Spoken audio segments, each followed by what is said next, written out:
Ni kita bagi peringatan dan amaran yang telah diberi berpuluh tahun yang lepas, iaitu nak kata buruk pada orang, jangan terjebak dengan hukum qazaf. Apa qazaf?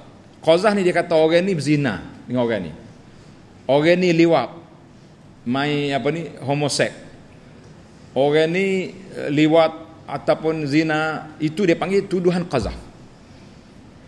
Tuduhan qazaf hukumnya 80 kali sebab.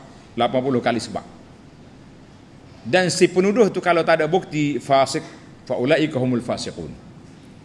Karena itulah kita beri peringatan kepada, tak kiralah walanu walaum ke apa ni, yang ada ceramah politik ke ceramah apa, jangan buat tuduhan kepada orang kalau awak tak ada bukti. Kalau dia kata tu bukti mahkamah itu tak ada bukti, kita dia nak tuduh, dia ada bukti, dia silakan, biar dia bertanggungjawab depan Tuhan. Yang awak tak tahu, tak pernah tengok ni, jangan mengeluarkan perkataan buruk itu, kerana besar balanya di sisi Allah Azza wa Jalla. Ingat molek, ingat baik kata-kata hikmah daripada ulama, innal bala'a muwakkalun bil mantiqi. Bala tu dia mari dengan ucapan. Kadang-kadang ucapan kita tu bagi bala bagi.